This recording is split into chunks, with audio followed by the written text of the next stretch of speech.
switch to Oh if my it God, messes we're up. live. Are we live? Okay, hey guys, welcome back to another episode of the I think we're Typical live. Skeptic Yeah. Podcast. I'm having issues with the intro and stuff like that, so I'm going to avoid the intro today. I have my good friend with me, Miles Johnston from the Basis Project. I really look up to Miles for what he's done for our community. He's always brought disclosure. He's a pioneer of UFO radio, pirate radio back in the day in Ireland. He's a pioneer of Black Ops projects like Disclosure. He was close with the legendary Max Spears, who we all love, and I talked to Max's mom before, and I interviewed Max's mom and everything. And yeah, Miles has just done a lot for the community. He's disclosed a lot about underground bases, UFOs, MILABs, alien abductions, and hidden programs and geopolitics. So, with all that said, I'd like to give him a big warm welcome back to the show. Miles, thanks so much for coming back on, man. How are you? Well, it's a big thrill. I've just been to a charity do thing with my friend Claire. She's very lovely and all the rest of it, and she's very girly and feminine things. So she bought a big bird cage. This is one of these what like flea markets, upmarket flea market things. So she got Yeah. this bird cage, and she said it was big. Oh my God! But this size, and we didn't know it was going to fit into her car. Of course, her car is black, and the bird cage is white. Right? It's got no. It's sort of an outdoor thing, and but it looks like the Crystal Palace in 1880. It's in that style, with the Queen Victoria and all that sort of stuff. So anyway, she didn't know how to put down the back seats of her BMW. I knew, so we got that done. So I put that into the car. Don't scratch anything, Rob. Don't do this. White, metal, black car. Don't bugger it up. Yeah. That's what was going through my head. For God's sake, don't ring them. Uh, so I've just done that, and then I bought a monitor stand, and it's one of these things where, anyway, I've got it. I get these things. Yeah, I get them for £15. They probably cost 300 or some damn price, but it's another thing which sneaks into my store. And we've got a couple of conferences coming up. The shit's hit the fan here. Mhm. With I'm actually in the promo. Let the words get out, Miles. I am preparing for Kerry Cassidy's conference, and I've got to have my presentation ready. This is Kerry Cassidy, Awake and Aware, at the UFO Academy in High Elms Manor. Do you try saying that quickly when you've had a few? Okay. So High Elms Manor is run by some very nice gals, and they're called the a gal is a posh bird or a posh woman type broad. Okay, don't call them a broad. Don't call them that kind of language. These are the O'Neills, and they run this lovely place formerly called Garston Manor, and that is the home of the UFO Academy in Great Britain. And I think they're teamed up with this guy called. I see he's got two names, and one of them you don't ever use. I think he's Edwin Joyce. I think, Yeah. or I think that's the name you're not meant to use. He sort of teamed up with some guy in America called Johnny Enoch. He had a whole lot of records in the 50s. They were Johnny Enoch's records were so old they were all made on acetate, and so he still thinks he's some big shot in the UFO community, Johnny Enoch. But anyway, uh, I'm being very sarcastic there, Rob. No, I'm being very sarcastic. I mean, who the hell calls themselves Johnny Enoch, right? I mean, did you write the books of Enoch? You know, are you the original author of the books of Enoch? I mean, who is this guy? Obviously, some kind of a second rate, or maybe second rate's a wee bit too much. I think basically third rate, 50s rock singer that, before aliens on the comets and all that stuff. So I Yeah. think he's that old that he probably did write the books of Enoch. That's why he's called Johnny. I think that's the sensible answer. So anyway, he hangs around with this guy called Harry Challenger, and he's connected with the UFO Academy, and the whole thing's really nice. And Kerry does her conference there, and she's got this guy called Orphon. It's a Welsh name, Orphon Jones, I think. Arfon Jones, right? Which is probably a Welsh way of saying Arthur, possibly. Anyway, he was driving down the road in Northern Ireland on his way to work, and it was a blazing hot day. And at this road junction on the way down to a place called Newry, a town called Newry, right on the southeast coast of Northern Ireland, this huge being just walks, comes off onto the main road, broad daylight, blue sky, 11 o'clock in the day, and it's basically, what the hell are you? And, our phone was saying, what the heck's this? It's not an alien. It's just a being, a bipedal being with a long tail and big eyes. And it comes over to his car and looks at it and sniffs around and then just walks on. It's walked into our reality and then walked in, had a look at this guy, and he's going to explain that event at Kerry's conference on, I think, Saturday or Sunday. But this is where things are really going with the whole disclosure movement. The idea that these aliens, get in their spaceship and fly 25 billion years or whatever, or they use a jump gate or whatever the hell it is, and arrive here in a spaceship. No. We've just had two very important conferences. The one that I've just done, which is a national disclosure, and that was late June. And then the next one was the wonderful one on crop circles. And that is right in the middle of, and we've had blazing. I'm just going to get the leaflet here. So if you could talk amongst yourself. Right. Hi, Arizona Raven and Jason and Tommy Truthful and everybody else in the chat. Yeah, the YouTube didn't send out a notification, but we'll promote this after. I'll promote it after for sure too.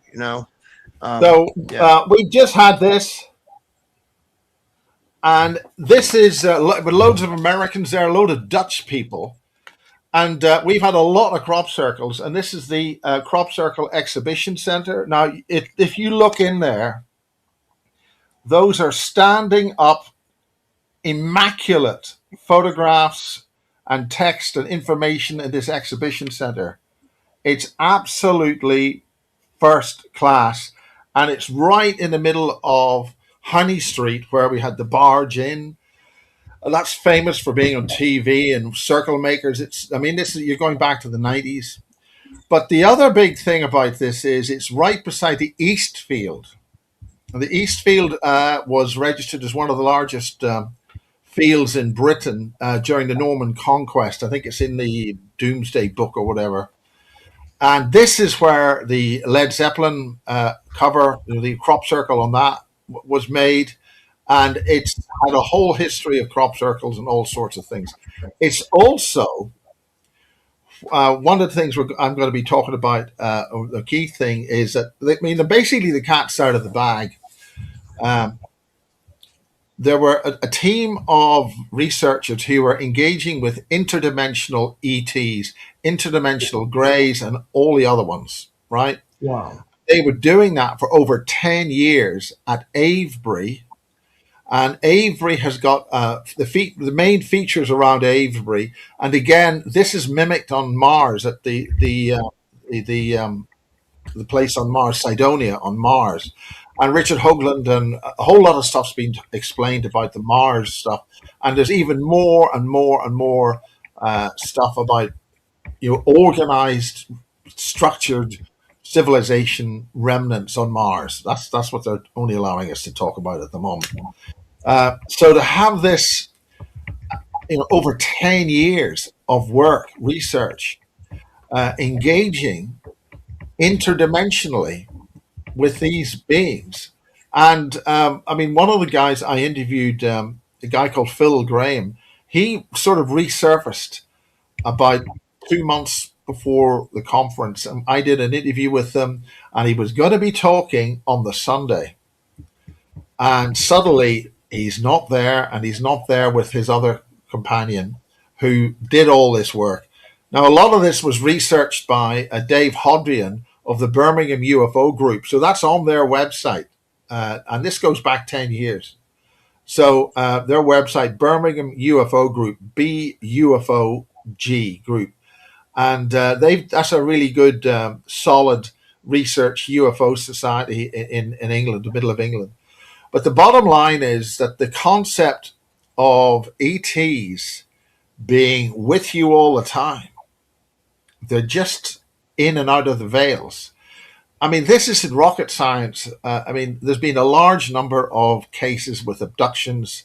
For instance, the Gateshead Greys, which Richard D. Hall did a whole thing on. Richard D. Hall was very, very badly set up, and he lost his house and everything for trying to get evidence for a certain explosion in Manchester, which had been flagged as being a false flag.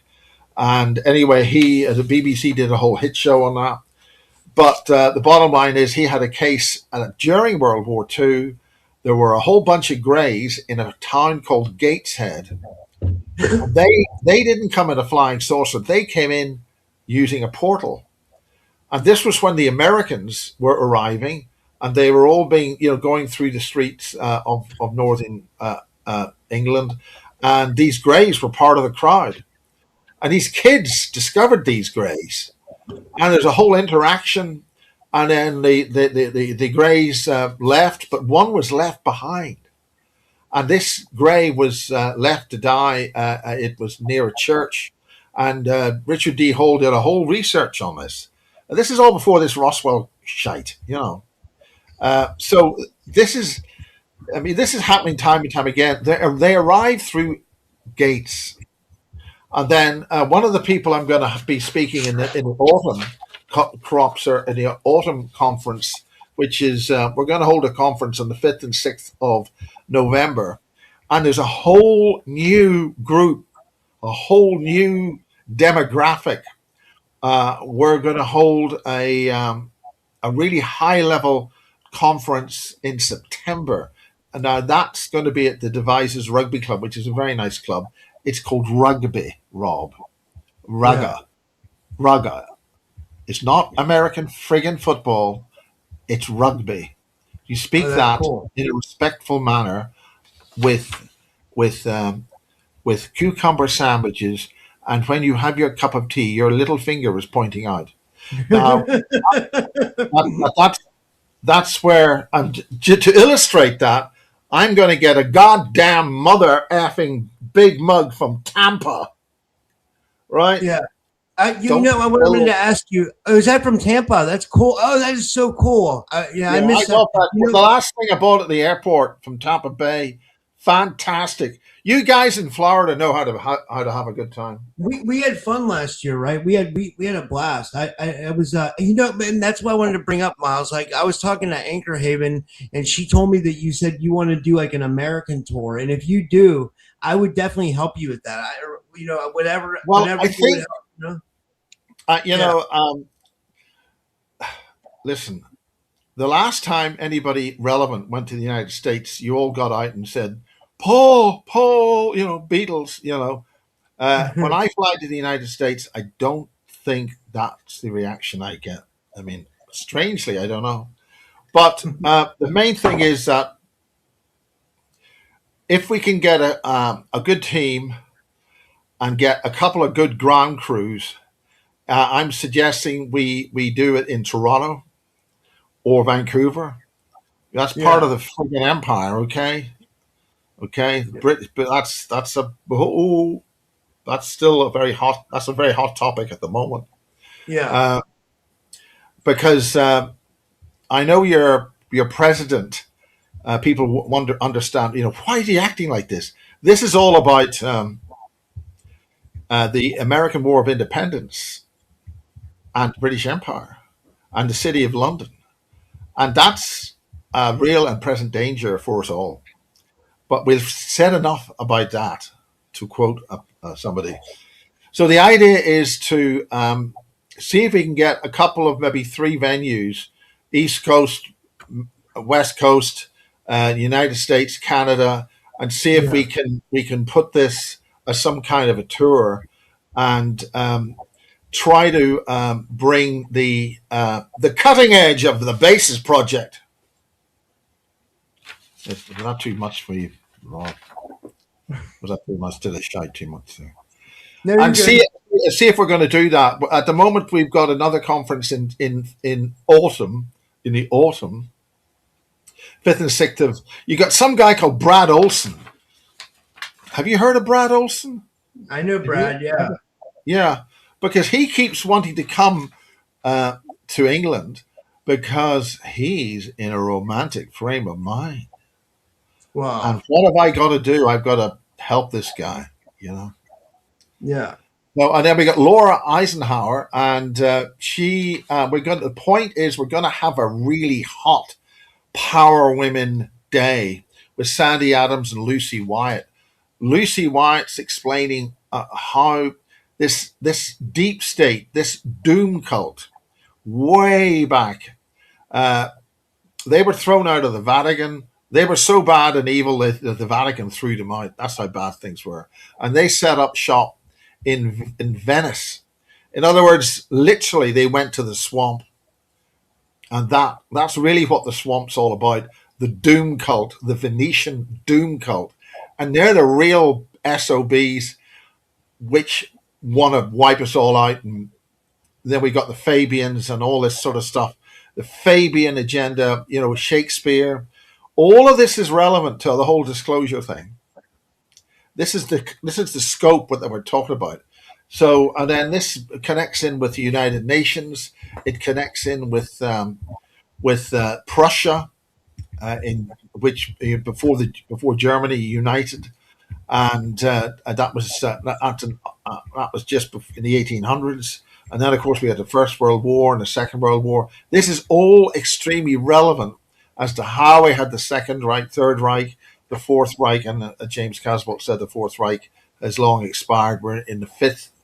And wow. This is for all this computer data stuff, the transhumanization of human beings into cyborgs. And I got a release from somebody today, a really nice lady, and she's talking about, now you guys might know about this, a deathbed confession by a CIA agent. I think he was head of the CIA at one time. And he's explaining how they've made Human 2. We're talking about 1980s now, 1987. Wow. So they've developed the superior human. Now, the point about this is all this talk about interdimensional aliens and greys and all sorts of things. They suppress that at my conference, and they suppress it at this conference. There was a speaker at this conference who was going to tell these very nice people, these are very, very nice civilized people who just want to have fun at the crop circles. You know, they're very educated. They're nice people. They don't want to hear all this really nasty stuff, and they love the crop circles. And there's a fantastic lady, the Crop Circle Visitor Centre and Expo at Honey Street, Wiltshire. She's called Monique Klinkerberg, and she's a very eloquent, tall, civilized European lady, very, very mild-mannered and lovely. And it's all this stuff that we're talking about is really, dark. Yeah. Dark. So, this was a very lovely conference, and she had an informed gentleman who was going to explain the whole UAP thing to this, nice people audience. It's sort of, we've got to remember there's a lot of really nice people around. And the sort of stuff that we talk about and you talk about is really, really, it's awful. It's awful stuff. Yeah. So the point was that her conference, that guy was pulled out of her conference. And the same thing has happened with Kerry Cassidy's conference this weekend.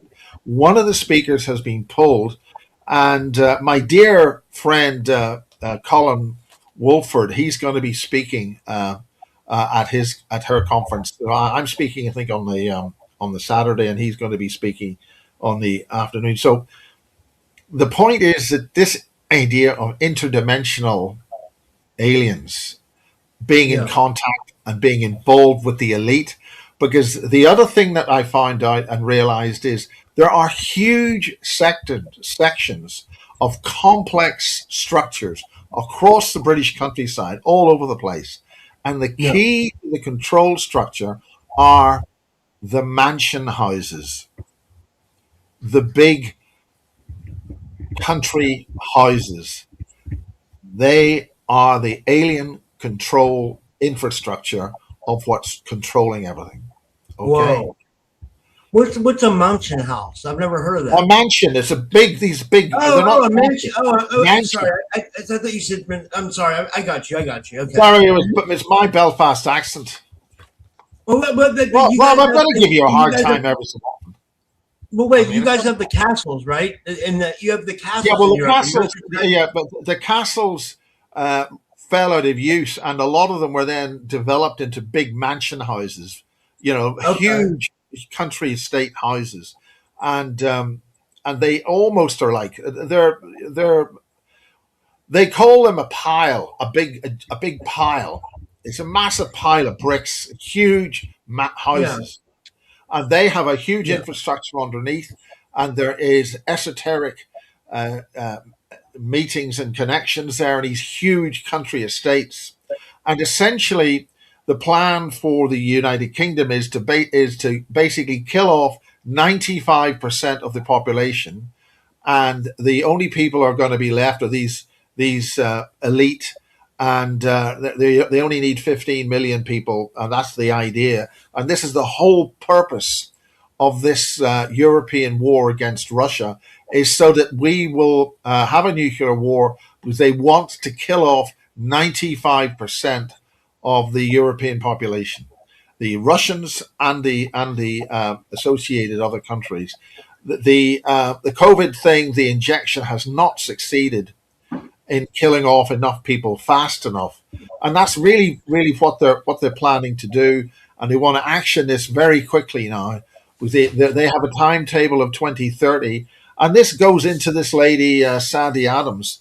She's a brilliant woman, and again, Sandy and Lucy are pretty high level ladies. They're switched on, very very smart women.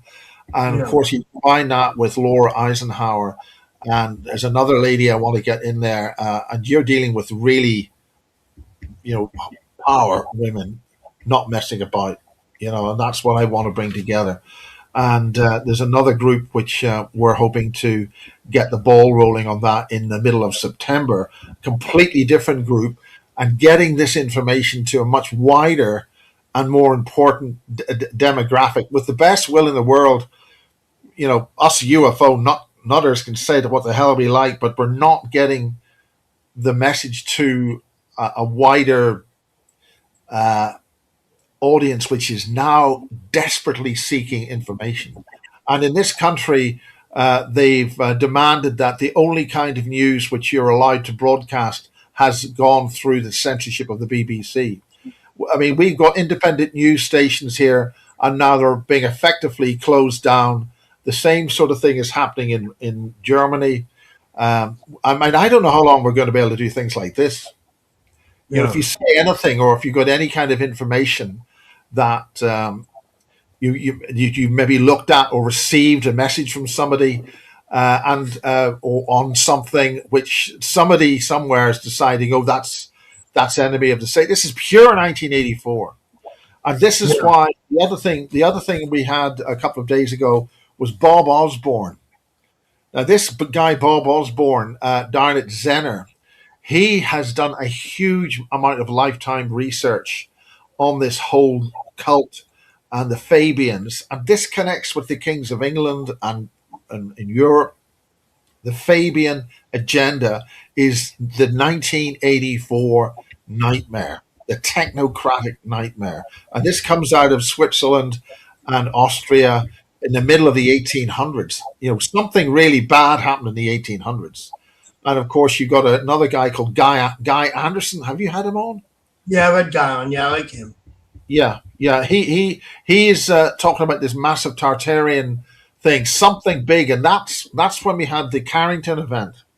That's when this huge electrical, the sky's turning red, and what's been happening this summer, the aurora borealis turning red and blue, and we are facing another type of event like that because of the solar activity and where we're moving into in space. This is Yeah. affecting the magnetic field and all that. So there's a lot of things in many. I mean, there's a really good site called Space Weather, and there was a British guy called it's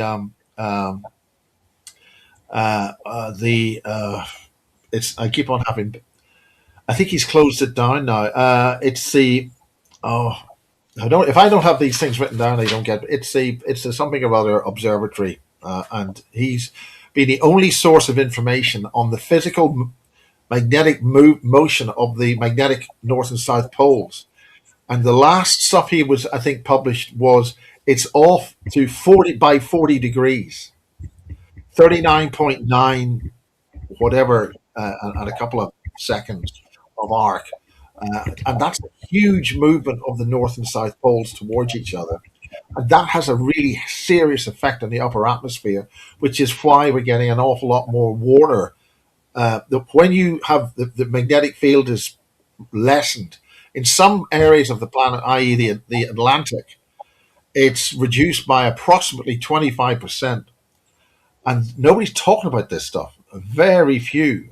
Again, I had a Professor Valentina Zarkova ready to come down here, and that was I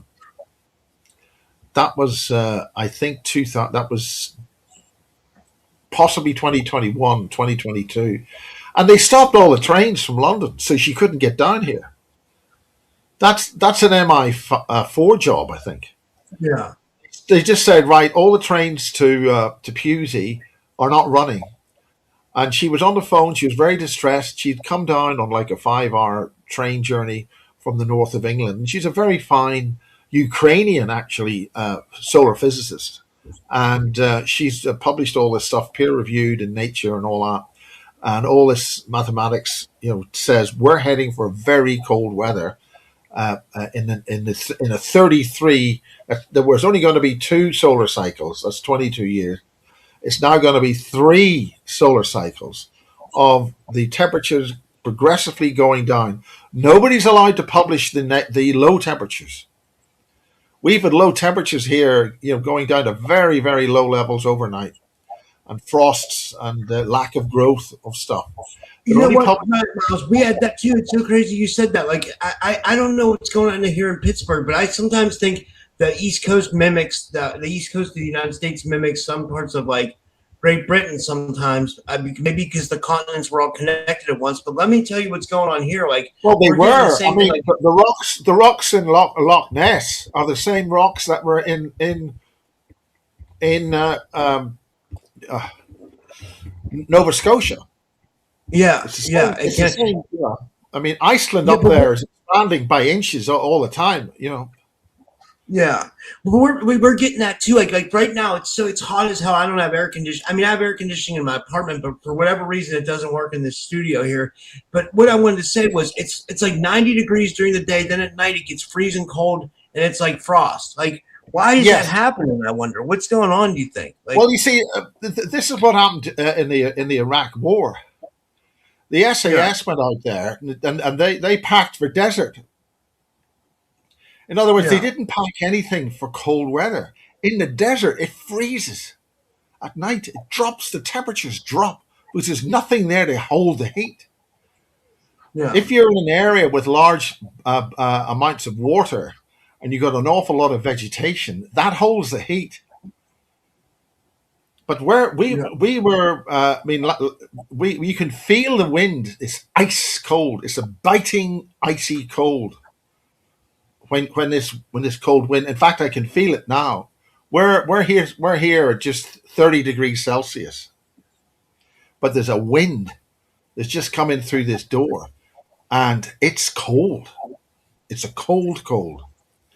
And that's the kind of thing that we're looking at when all this rain. And at the moment, we've had months of. I'm publishing this on my talk with Kerry. They're running what we call scalar energetics weather engineering, and the guy who described all that was Colonel Tom Bearden. I mean, this is, for instance, this is one of the latest crop circle pairs. I mean, this is fantastic. Two crop circles beside each other. You can see the wheat. Get that out of the way. Yeah. You can see that the wheat, the crop is absolutely brown everywhere. You can see those fields off for miles. Yeah, that's amazing. Okay, now those two crop circles, I've just done a very important educational supplement, 2.5 hours with Matthew Williams, and he's explaining how you physically make the crop circles. It's very technical, but it's also very easy and simple, and there are various do's and don'ts involved with making crop circles. Now, the key to what Matthew Williams is talking about, and Matthew said he's by no means one of the best circle makers. The point is that when they are making these crop circles, they get divine inspiration. Something gives them a help or feelings, right? So what I'm doing here, I'm trying to get there's some very, very good, and there's a lot of this. Oh, where is it? Let's just get what I'm looking for here. They've rearranged. Let's get the camera. See if I've got this. Yeah, this is what we call Wilson's cloud radials. Now, this is happening at about 4 o'clock in the morning. The point about these are, here we have weather warfare engineering, right? Yeah. Those are radial patterns. You can see that's a radial pattern, and that is a classic Wilson cloud radial pattern. That is scalar energetic weather warfare, and it's happening when everybody's asleep, just before the sun comes up. You can just see that red. Again, it's not red. It's a pink. It's the wrong color. That should be a red, but it's not. It's going into an orangey pink, and that's because there's something different happening in the atmosphere, way up in the altitude of the atmosphere. So the refractive index of the light as it comes up has got more blue in it. Yeah. So that should be a deep rouge red of the morning, beautiful sky in the morning, but it's not. And they're operating scalar energetics, and that's keeping the atmosphere or the weather stuck. That's how it works. If you look it up, Tom Bearden, Wilson's cloud radials, and he's published an awful lot of work on that. And that photograph, when I first saw that, straight out of they're like fingers of clouds, and sometimes they'll just sit there, and then when they switch off the field, they just disappear in seconds. So that's what's going on, and they've been doing that, altering the jet stream. They were doing that in the 70s, causing huge floods in the United States because they were bringing the jet stream from Canada down towards the Central Americans, the mid-states.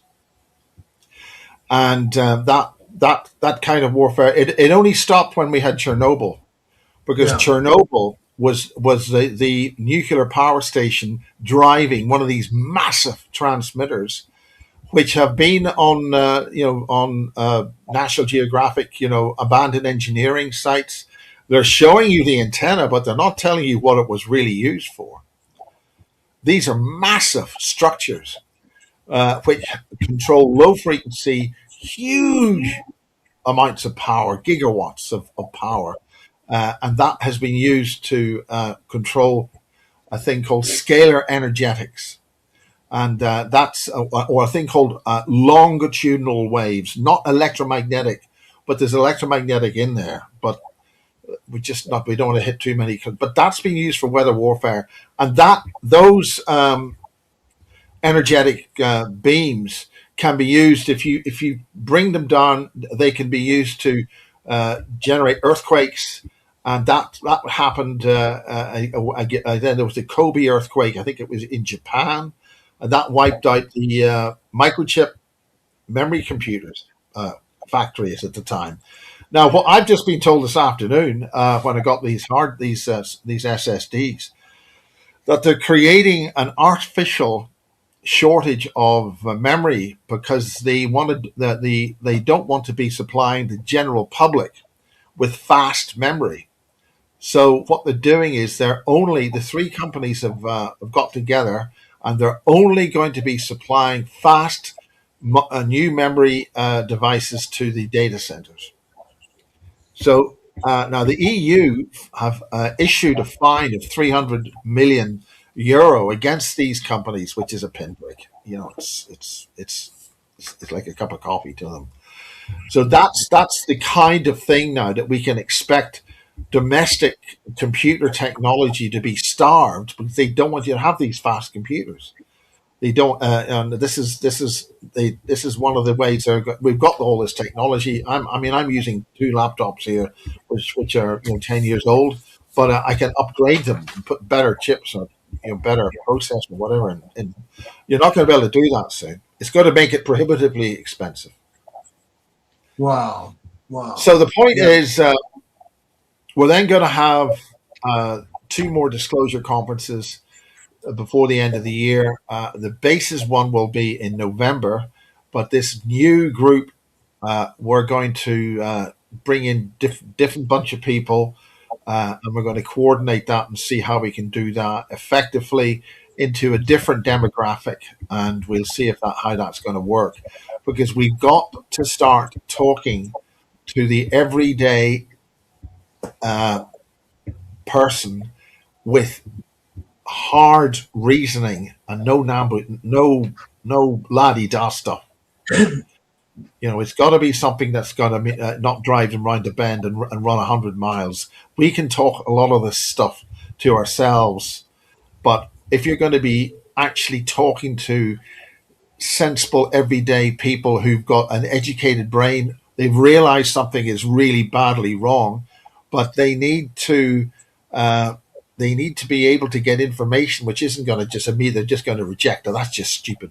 SS secret space program. I mean, they've got to be tangible stuff. We can talk about all this stuff, and we can have our memories, and we can talk about this, but we've got to have tangibles, which is provable and demonstrable to everyday people, so they can connect the dots, because they can see our governments are completely corrupt.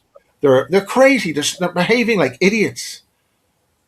Who's making all these politicians make these decisions? And these oligarchs, and lying and lying and lying. I mean, and making stupid decisions. I mean, we've got the stupidest government in a Fabian group of. I mean, they are totally idiots. The one thing you never do, is believe your own propaganda. That's fatal. You never believe your own propaganda. You've got to realize what with your feet on the ground. These people are out to lunch. Yeah, I agree. I absolutely agree. Yeah, I agree. You made a good point though. We're coming to a point where I think people are going to start wanting more evidence-based when they're coming into this stuff, because it just I don't know. I don't know. You're going to have to join the dots. Now, Danny Henderson, fantastic woman. Don't argue with her, Rob. Don't do that. Not good. Not a good thing to do. Just smile and admire the view. Oh my God, I'll be lambasted for saying such a sexist remark. We've got to bring effective communicators to the general public, and that's why she's putting on David Icke and this other guy who's continually escapes me. He took over the big conferences here in Britain, and then the whole thing fell apart. Anyway, again, I don't remember his name, but she's putting on she's having Billy Carson. Yeah, she's having Billy Carson too. Yeah. So we've one of the things I'm very impressed with, and this is about. I'm going to talk very bluntly. This is about the colored races. I have got a couple of really good friends, Jamaican and African, and they, once you scratch the surface, they are so much more informed about global issues, and they use old terms like dragons and stuff like that, but they are so much more switched on because they haven't had their societies decimated like we have. Folklore, stories and history by word of mouth within your family and your culture in your villages, they're way ahead of us. They're way ahead of us in terms of so-called Western English-speaking civilization. The Spanish-speaking countries are way ahead of us as a general rule. And it's been great fun having Sean Bond over here with his beautiful partner or friend Aisha, and they were so happy to be here that they left their suitcase behind. So Julia is going to be flogging all that stuff for them at the Awake and Aware conference this weekend at High Elms Manor, and you can get tickets for that at the UFO Academy, and I'm sure there's still tickets for sale. You book it on the UFO Academy website, and I'll be speaking, and I'll better get my presentation. You know the way I use presentation. That's just me being sarcastic with the way you pronounceate the English language. Yeah, you're awesome, Miles. Like, so when are your other call? You said you do September and November. You're going to have two other conferences, and you can. The one that we've actually nailed it. We've got a poster again. This is made by Julia. Nice. She's made this, and that's going in a brilliant magazine called Nexus Magazine, and this is the first heads up. That's on Thursday, Friday, and Thursday and Friday, 5th and 6th of November. This is the first time we've actually done a conference during the week, which is very different in this country. A lot of things are at the weekend, but everything's booked up with sports at the weekend on Saturdays, and if it's not sports, it's weddings. So it's very difficult getting venues during the weekend. So we're going to have Sandy Adams, Lucy Wyatt, Brad Olson, Laura Eisenhower, Philip Barrow, and this is a new kid. This is a new guys that we want to have, and we're hoping another couple of people were going to come from the United States, and we're not going to announce that until they arrive. I like Phil Barrow a lot. I had Phil. I don't know this guy, so I put Julia in charge of the scheduling at the conference in June, and she's got this English commanding voice. And Rob, you don't want to be arguing with Julia on anything. Just don't do it. I mean, just don't. That's just being silly, right? I agree. I think we both agree on that.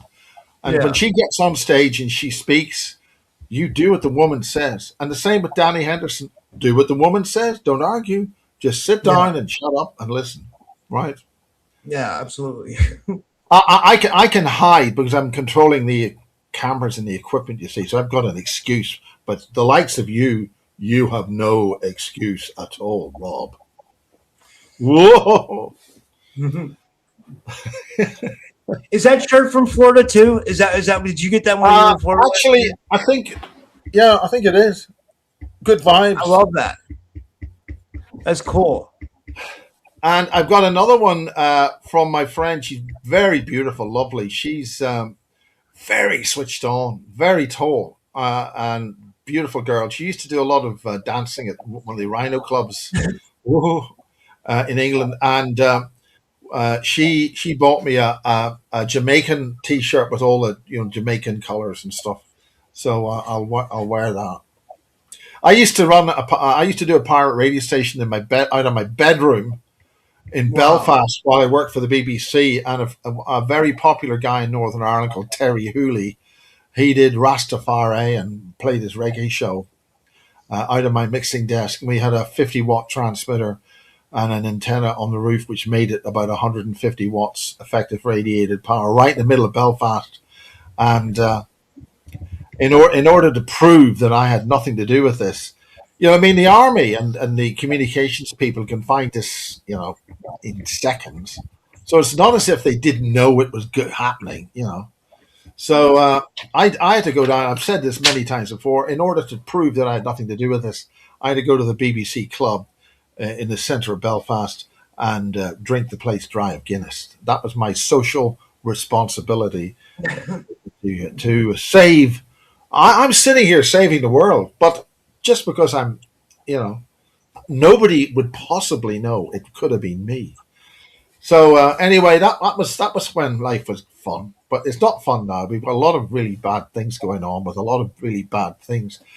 The key to this is we have a massive infrastructure by the ETs, which are interdimensional, and they can be called up at any time to appear in these very rich country estates, or they'll be in central London.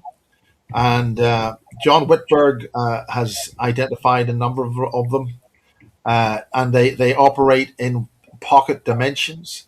And it's like, you see, if you look at the Doctor Who, if people should look at the original first series of Doctor Who. Now, Yeah. obviously, in 1963, nobody had video recorders. It was recorded on 2-inch videotape in I think it might have been 625 lines. We had 405 and you had 525. So I think in 1963 they may have had the black and white 625 cameras, but they weren't transmitting it. They only transmitted it, I think, eventually with a new TV service called BBC Two on UHF. But the point is, nowadays it's available. And I think people should really watch. The writer for that was, again, I've just forgotten about that. Jesus. The writer for that was, the point is that the concepts in the original Doctor Who are very, very far reaching.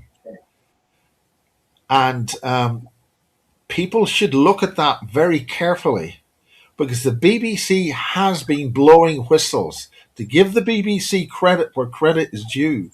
The other one was Quatermass. There's a TV series which when ITV, we had a second independent TV channel start up, a commercial standard, and that Quatermass and The Pit. There's some pretty good films on that, and they are talking about insect type people on Mars.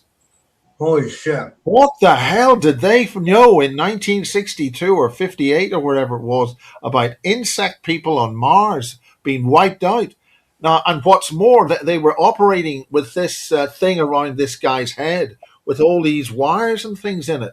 And he was Whoa. able to get this recorded, his mind thoughts recorded. Yeah. And that's a lot of shit. That's all pre-Montauk stuff. If you think Yeah. about where those concepts came from, early 60s, and I think people need to look at that and say, look, this is what they knew. And if it was on the TV and if it was on cinema, films, They must have known that at least well into, maybe before the war. Yeah. And this is Absolutely. where John Irwin comes in. John Irwin was one of the publicly known so-called super soldiers, and his book is One Step Beyond the 16.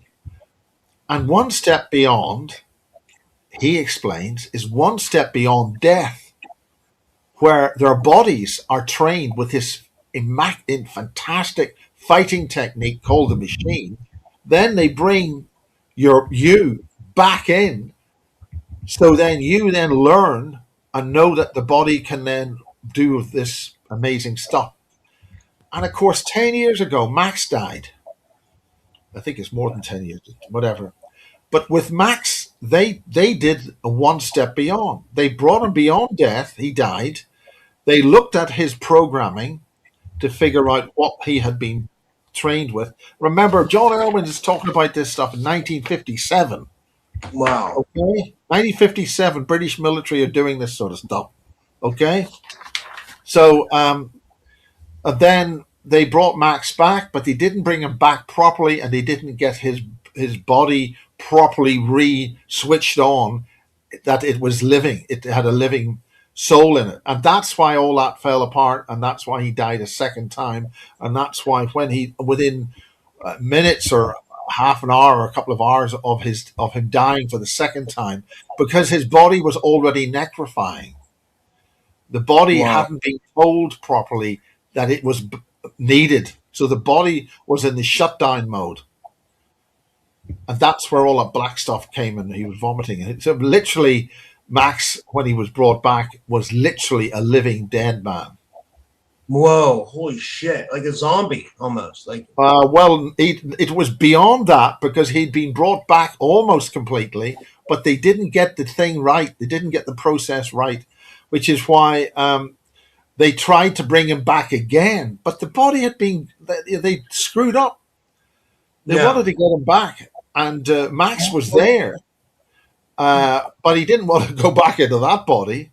Did they perform a ritual? Is that what they did? They were doing rituals, and this is when Stuart Sverdlow put something on his website slagging me off, not by name, but he just said the idea that a British researcher has got that they're going to try and bring Max back, it's not going to happen. So he knew what was going on. Yeah. And he put it on his website. And there's an awful lot of other things. Brian wrote me an email explaining a few things. But there are very, very deadly. One of the things that Bob Osborne will tell you about is all these witches. There's an awful lot of black magic going on here. The full arsenal of multi-dimensional weapons and warfare and attack is in work here. Attacks from the astral, attacks to people, curses, all the full 9 yards of weapons are now in work here. And one of the people that I'm going to be talking about at the conference is the death of Dusty Edwards. That's Dusky with a K, Edwards, and she was a fully fledged, knew what was going on and all these bases all across Britain and all obviously all across Europe, and these castles, they're all interconnected. This is what the SS were working on, and they came to Cornwall to do these rituals and check the energies that were coming out of them and go to work on the two ley lines coming into England in Cornwall at that time. And the cottage, which was actually the home of Haile Selassie during the war, during World War II, and was also used by Aleister Crowley, to do rituals. That's been attacked and burned to the ground in the last few weeks, in the last week or so. So that's a granite cottage, and it's somebody's burned anything that will burn has been burnt in that cottage. So this is a real living war that we're in right now, and the attacks are on. We are being attacked. They're laying their plans to completely control us and ultimately corral us and dispose of us. We are just cattle to these things. We have no, they have no, uh, they have complete contempt for us.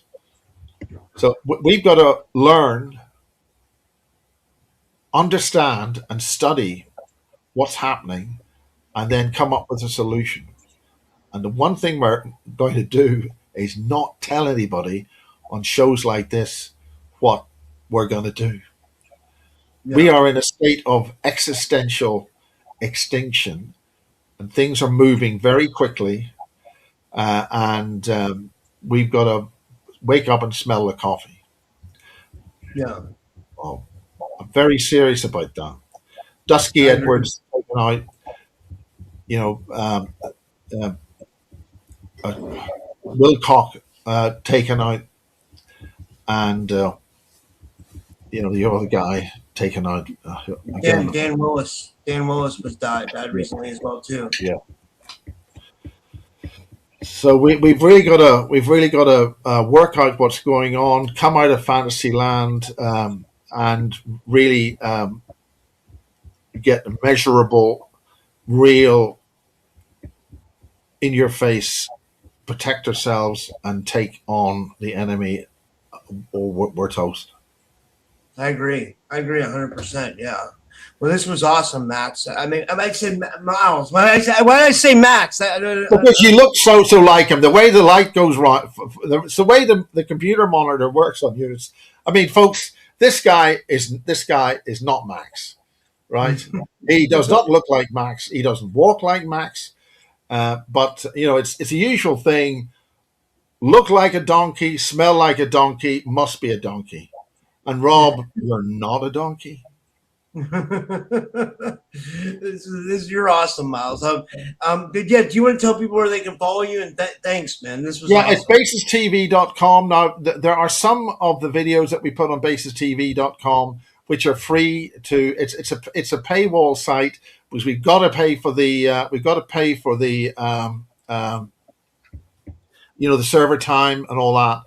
But Bob Osborne's produced a huge body of work. I've interviewed him now 13 times, and he's done a huge amount of work, and he's now publishing his autobiography. Now, this kind of stuff goes into the Monmouth Rebellion. People in the United States don't realize there was a bloody rebellion in Somerset, and a bloody rebellion there it was because when the people were, and this involves the Churchill family, the ancestor to Winston Churchill. There was a bloody rebellion, and they hung, drawn, and quartered those they captured, and hung them along the sides of the roads, disemboweled and rotting. And that's when the term "rebel not taken," because after this happened, some of the people were later. Were later found, and they were classified as rebel not taken. And Bob Osborne's website is rebelnottaken.co.uk. And he's been doing an awful lot of stuff and talking on many different people's shows. And he's very, very switched on. And he's also done very dodgy things like Cash is King and all that, and it's great fun. He's engaging with the Mer and the Fae down in Cornwall. So this is a very wide selection of information. Yeah, absolutely. That's Bob Osborne.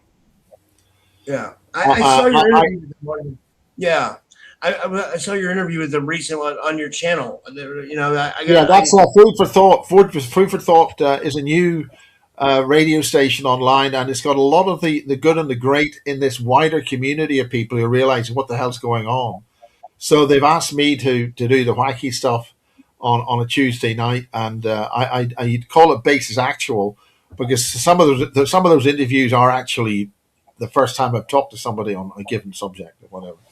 So it goes out on wireless audio, and then I'll repeat it maybe on the Basis channel, basistv.com. And we are literally just getting this thing here sorted, and we're just going to get this other conference in September because that's only going to be about 6 weeks away. So we're working on a lot of things, and I've got my presentation for Carrie Cassidy. It's good fun, Good actually. luck. I hope you do well. I think you're going to do well. You know, 'cause Yeah, you got a lot of really good information. the thing about Carrie is she's very California and very just lovely, and the girl's doing well. But her boyfriend understands all the nuances of my sarcasm, so he can be giggling a little bit, and Carrie hasn't a clue. But she's learning. She's learning. So I've got to watch myself. I could be in a lot of trouble. I've done a brilliant series with Maria Wheatley. Oh, you had Maria on your show, didn't you? Yeah, I had her on a couple of times. Yeah, recently. Well, she's a brilliant woman, and we've done she's written this show about women written out of history, and she had her swords here in the studio. These are swords, like they come out of a big bloody sword. Yeah, that's cool. They were sitting there, and just for God's sake, don't let them fall over. So that was good fun. I've got to edit that. That's a lot of work, and it needs a budget. Somebody needs to give that woman a proper budget and make that series on a big scale, because she's got a really good research on that. Women written out of history. It's amazing. Wow, that's horrible that they did that to women too. That's it. Surely you were burned at the stake. Women. But I'll tell you something, when the women get on with the women, you stay clear, Yeah, absolutely. Yeah. No, this was awesome, Miles. Thank you so much. And you're doing great work, Rob, and I appreciate all the stuff you're doing. And I just want to say what happened was, I had a show right before this, and like it was weird the way it went. Like everything went wrong, and it kind of just threw me off. And this is important. Something very this is alert, okay? Something very, very odd is going on with space, time, and reality effects. I'm calling it reality anomalies. Yeah. That's when things go completely wrong in the wrong way. Like, how the hell did that happen? Water running uphill. Yeah. I'm talking that kind of stuff. Whoa. Very, very odd effects, affecting electrical equipment being reset or switching back into something that was maybe 5 years ago in time. Now, what I'm suggesting, and I'm going to close on this, what I'm suggesting, it's possible, this is only for subject of a great deal of attention, really, really, really paying attention here. If there has been some kind of massive thing in the future, we could be getting the backwash from that event, which will distort and cause errors in reality. That's why I'm calling them reality anomalies. Wow. And we need to pay really serious attention to that. My webmaster had this. We had a couple of shows, but I had with the other ladies on the other night, and everything was going wrong for that because the computers we're using are as dumb, and the technology is so crude. Just switching on a transistor on off, up down, with the language we use, it's so inefficient. It's so called energy wasting. This is why these data centers are crazy. The technology it's insane. Yeah, it's beyond insane. Because anything that generates so much heat is obviously grotesquely inefficient. Yeah, and people's water that live by them, or their water's coming out of their sink brown because of like the shit that it's doing. It's like, you see, you're talking about flushing water through a whole pile of pipes with solder and all kind of things inside it because it was never fit for human consumption.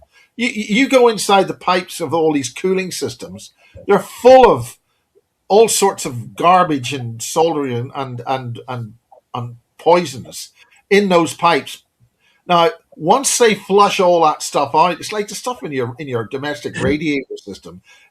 You don't want to drink that stuff. But when you're Yeah. dealing with hundreds of thousands or tens of thousands of gallons of this stuff flushing through that whole system and being dumped into, I mean, it's going to destroy the water table. Wow. But they don't care because they don't expect any of us to be around. They're going to wipe us out. All those data centers are for the cyborgs. It almost makes me think we're being terraformed by like an alien race, like an alien race is terraforming the Earth when they're using AI to do it too. You know? Yeah, well, that's the point. Agenda 2045. 2045.com. It's written there. That's been there for 15 years. By 2045, they want no organic life, and you only exist in a computer matrix. And there's certain time scales. They want certain things done. We've already now know that we've got Human 2 available, so they don't need any of Human 1 left. They need to dispose of that. Yeah. I feel like I don't know what we're gonna do. You know, well, they want to pull. They don't give a lip. They don't give a fly. They don't look. We're just meat to them. Just wipe us out. But you just get rid of that stock. They want to get rid of the existing stock and put the next stock in, and they want to clear the warehouse, right? And they want to do it quickly. Yeah, absolutely. Well, this was amazing.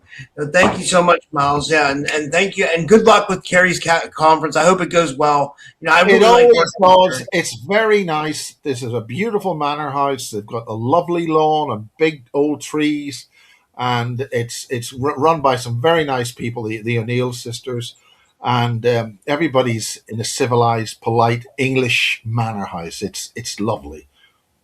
You know, it's awesome. Just north of London, and it's very nice. And it's the other thing it's also very close to rail links and airports and stuff.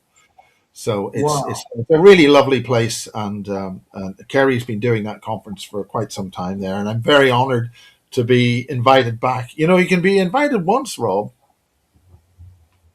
and you know maybe to get repeat business means I must be doing something right. So the pressure's on. The pressure is on, Rob. Yeah, I've got to say this seriously, you know. Right. And you're doing a hell of a lot of work. Well done. All right. Well, I'm going to end it now. Thank you guys, and I'll see you guys later. Okay. Bye. All right. All right. Good night. Bye.